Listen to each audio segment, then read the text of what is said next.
Hello student, स्वागत है आपका मेरे चैनल डॉक्टर भावना खेड़ा एजुकेशनल चैनल में। स्टूडेंट्स, आज मैं आपके लिए लाई हूँ कक्षा 9 की जो पार्ट 2 है लहासा की ओर, उसके बहुविकल्पीय प्रश्न उत्तर। जो इस वर्ष का जो बोर्ड का पैटर्न है उसमें आपके ये बहुविकल्पीय प्रश्न उत्तर आने वाले हैं। उसी के अकॉर्डिंग जो 10th का होगा उसी के अकॉर्डिंग आपका भी पेपर बनेगा। तो बच्चों ध्यानपूर्वक सुने और अपनी कॉपी में नोट करें। मेरे चैनल को लाइक करें, शेयर करें और सब्सक्राइब करें, ताकि मैं जो आपके लिए वीडियो लेकर आऊँगी वो आप तक पहुँचे सबसे पहले, ठीक है, और आप इसका लाभ ले सको। मैं यहाँ पर बहुत ही इम्पोर्टेंट क्वेश्चन आपके लिए लेकर आई हूँ बच्चों। देखो, थोंगला क्या है? एक बर्तन, एक वस्त्र, एक स्थान, एक व्यक्ति का नाम। तो आप जैसा कि जान सकते हैं यहाँ पर टिक किया है एक स्थान। लेखक के साथ दूसरा व्यक्ति कौन था?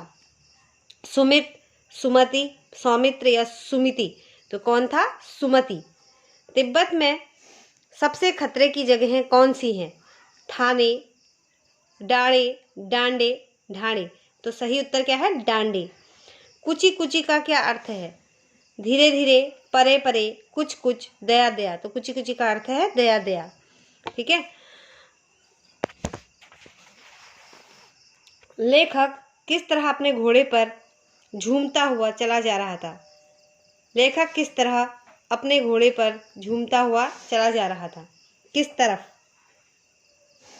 हो गई?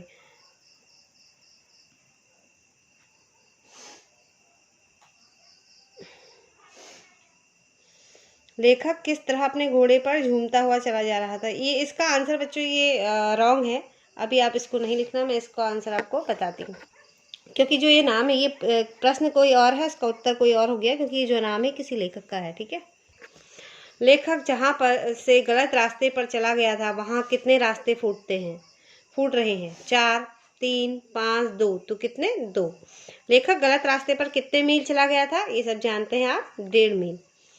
मंगोलों का मुंह कैसा होता है? लाल, पीला, सांवला, सफेद। तो कैसा होता है? लाल। सुमति ने कितनी टोकरी खन्ने फूंक डाले थे? 1, 2, 3, 4, 2। सुमति ने कितनी बार चाय को गर्म किया? 3 बार। थुप्पा क्या है? थुप्पा आजकल बहुत प्रचलित है ये। एक स्थान, एक वस्त्र, एक सन्यासी का नाम, एक खाद्य पदार्थ। तो ये है एक खाद्य पदार्थ का नाम, जो क्या होता है? ड्राई नूडल्स होते हैं, ठीक है। उनको ड्राई नूडल्स होते हैं, बहुत ही खाने में जो होते हैं बहुत ही स्वादिष्ट होते हैं। लेकिन बच्चों, फास्ट फूड खाना अवॉइड करना चाहिए। कभी कभी तो चल जाता है, लेकिन फास्ट फूड हमें अवॉइड ही करना चाहिए, ठीक है। लेखक ने सुमति को आदमी मिलने का बहाना बनाकर किस विहार की ओर चलने के लिए कहा? शेखर विहार, सेचर, शेखर, शेयर। तो शेखर इसका राइट आंसर है। शेखर विहार में कुंजूर की कितनी हस्तलिखित पोथियां थी?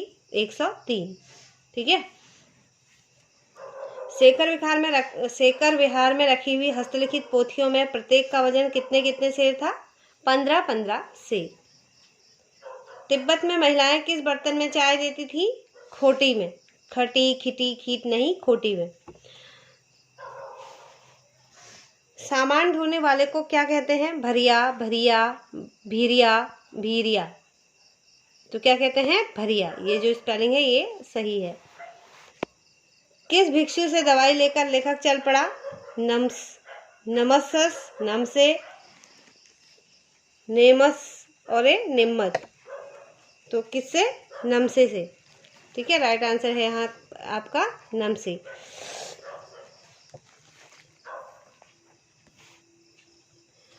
लेकिन मेरा कसूर नहीं है मित्र, यह कथन किसका है?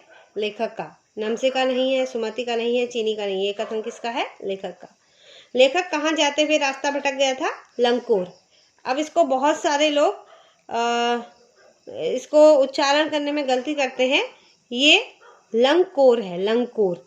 अंक की मात्रा गौ भी इसमें आएगा, अंगौ भी इसमें आएगा, तो सब चीज़ों को मिलाकर ये लंकोर हो गया, ठीक है। सुमति कौन था? लेखक का मित्र, भिक्षु, एक पुरोहित। सभी कथन इसमें सही हैं। राहुल सांकृत्यायन जी की मृत्यु कब हुई? 1963 में। 1953 में नहीं हुई, 23 में नहीं हुई, 83 में नहीं। कब हुई? 63 में, 1963 में। राहुल सांकृत्यायन जी ने कौन सा धर्म अपनाया? बौद्ध धर्म अपनाया उन्होंने, ठीक है। लेखक के साथ दूसरे व्यक्ति का क्या नाम था? जो लेखक के साथ था वो दूसरा व्यक्ति कौन था? वह था सुमति, ठीक है। रास्ते पर जगह जगह किस देश के फौज की चौकी और किलों की घेराबंदी थी?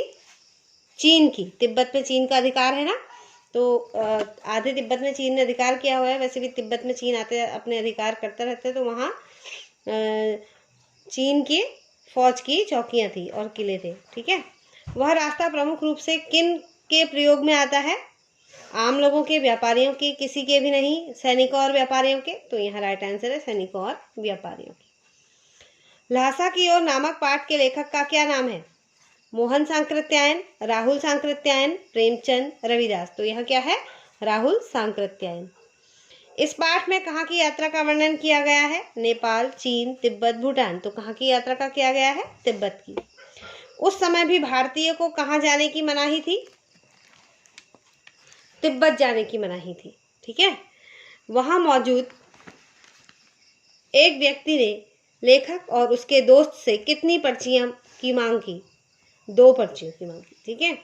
तिब्बत की ऊंचाई क्या थी? तिब्बत की ऊंचाई बच्चों 16,000 से 17,000 फीट की ऊंचाई पर तिब्बत था। लेखक ने डांडे की चढ़ाई के लिए किसकी सहायता ली? मित्र की, गाड़ी की, बस की, घोड़े की। तो किसकी ली?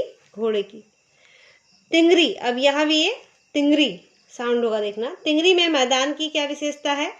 वह बिल्कुल समतल था, वहाँ की मिट्टी बहुत उपजाऊ थी, वह पहाड़ों से घिरा एक टापू था। इनमें से कोई नहीं। तो राइट आंसर है वह पहाड़ों से घिरा एक टापू था, ठीक है। तिंगरी के लेखक ने अपनी यात्रा की शुरुआत कब की? सुबह, शाम, दोपहर, रात। तो कब की? दोपहर को, ठीक है।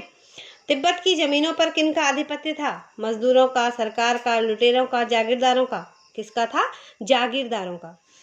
नम से, ये यहाँ पे बच्चों 9 पूरा होगा और मो आधा होगा, ठीक है। नम से के मठ में भगवान बुद्ध के वचनों की हाथ से लिखी कितनी पोथियों का संग्रह था? 103 इसका राइट आंसर है। भरिया किसे कहते हैं? कूली को, ठीक है। कूली जो सामान ढोता है उसे भरिया कहते हैं। निर्जन शब्द में उपसर्ग बताइए। तो निर्जन शब्द में उपसर्ग है निर, ठीक है। निर और जन इसका मूल शब्द है। अब निर में रॉ हल चिन्ह लग जाएगा क्योंकि यहाँ आधा रॉ है। हल चिन्ह लगने से जो व्यंजन होता है वह आधा हो जाता है।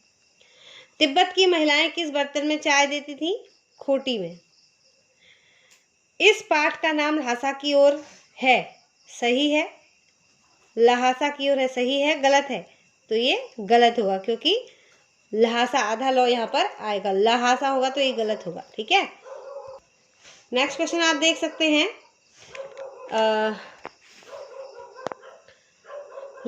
यह लेखक की कौन सी यात्रा थी? पहली, दूसरी, 5वीं? यह यात्रा नहीं थी। तो कौन सी यात्रा थी? दूसरी यात्रा थी। बेशक यह यात्रा थी लेकिन कौन सी थी? दूसरी यात्रा थी। पहली यात्रा उन्होंने भद्रवेश में की थी और दूसरी भिकमंगा के वेश में की थी, ठीक है। तो यहाँ पर आपका ये ल्हासा की ओर पार्ट खत्म होता है। अब आगे देखते हैं दूसरी वीडियो अगले दिन। तो बच्चों एक बार फिर मैं आपसे कह रही हूँ कि आप मेरे चैनल को लाइक करें, शेयर, अपने दोस्तों के साथ शेयर करें ताकि वो भी उसका लाभ उठा सके, और सब्सक्राइब जरूर करें बच्चों, ताकि जो मेरी आने वाली वीडियो होगी आप तक जो पहुंचेगी सबसे पहले और आप उसका लाभ ले सकोगी। तो बच्चों मैंने 9th की क्लास की जो है पूरी एक प्लेलिस्ट क्रिएट की है, तो आप मेरे यूट्यूब चैनल में जाकर प्लेलिस्ट में भी देख सकते हैं। जो आपको सब्जेक्ट, जो आपको चैप्टर चाहिए उस चैप्टर के क्वेश्चन आंसर, उस चैप्टर का भावार्थ, उस चैप्टर की से रिलेटेड और भी बातें जो है वो मैंने प्लेलिस्ट में क्रिएट किया है, ठीक है। तो आज के लिए इतना ही काफ़ी है।